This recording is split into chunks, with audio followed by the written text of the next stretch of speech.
un jour, quand on a l'âge à 13 ans, là, j'étais en train de dormir.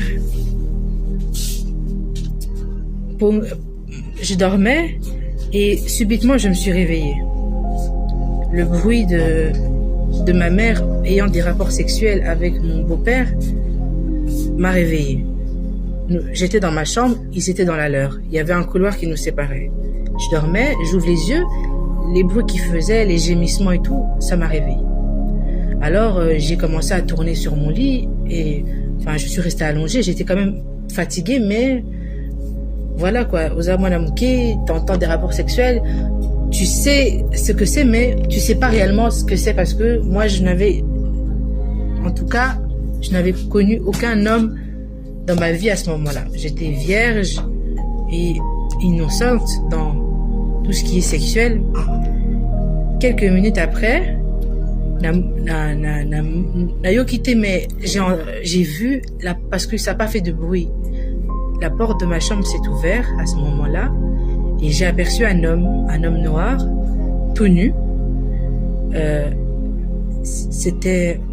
Ça pouvait être que mon beau-père parce qu'il y avait que mes parents, il y avait que papa Guila, na maman Josiane, na obengi maman Josiane, comme ça.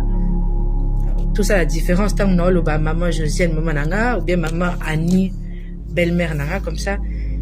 Tout ça, la différence, tout se comprendre mieux. Donc, on t'a côté la chambre, tout nu, et j'ai aperçu mon beau-père, Guila Bundu. À côté de la chambre, il était à Woutaki, il venait de faire des rapports sexuels avec ma mère. À peine terminé, il est rentré dans ma chambre tout nu. Et quand je l'ai vu, j'ai été étonnée. Au premier abord, je me suis demandé c'est qui. Mais au plus il approchait, j'ai vu que c'était mon beau-père. Et le temps, le temps que j'ouvre la bouche, je me suis retrouvée avec mon beau-père, mon oncle, au-dessus de moi. La main sur la bouche. L'autre main à me faire chut, nalobaté. Alors, j'ai pris peur, j'ai pas parlé. Alors, à Zui, il a pris, je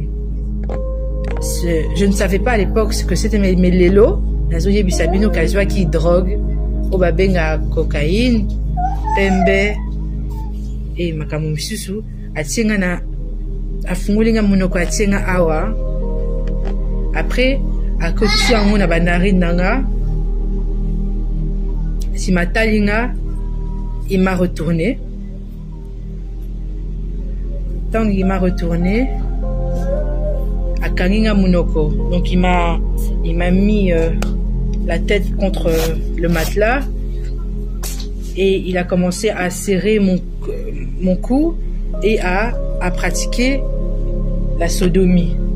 Il m'a pénétré par l'arrière. Pour ceux qui comprennent pas. Et voilà. C'était rapide, mais je peux vous dire que c'était les instants les plus longs de ma vie, que j'ai eu quelque chose de rapide, mais très long. Je saurais pas vous expliquer comment, mais c'est comme ça que j'ai vu. Je suis restée là avec l'espoir que ma mère vienne, qu'elle m'entende et qu'elle vienne, ouvre la porte et me sauve de cette situation. Elle n'est jamais venue. Ma mère n'est jamais venue. Il a eu le temps de terminer, jusqu'il s'est levé. Ti Azongi, le matin même, il est revenu. Il m'a levé, il m'a changé les draps. Il a à Pamoussi, il a tourné le matelas. Et voilà, il m'a dit que quand on s'est croisés dans le couloir, il m'a dit que parce que j'avais mal. Quand il m'a pénétré, en fait, makila et bimaki pour alala kinga d'abord na masoko avant de me dévierger. Ça, je me souviens. Quand il a commis cet acte-là, le lendemain, quand il est venu nettoyer le crime, enlever tout ce qui était preuve, à Pessinga Lisusu, drogue. asali le même mode opératoire que depuis l'âge de 13 ans, Tina Komi Lelo Asala Kango, c'est me mettre la drogue dans la bouche, dans le nez. Et Sima, Azo Zela, quel effet ça fait?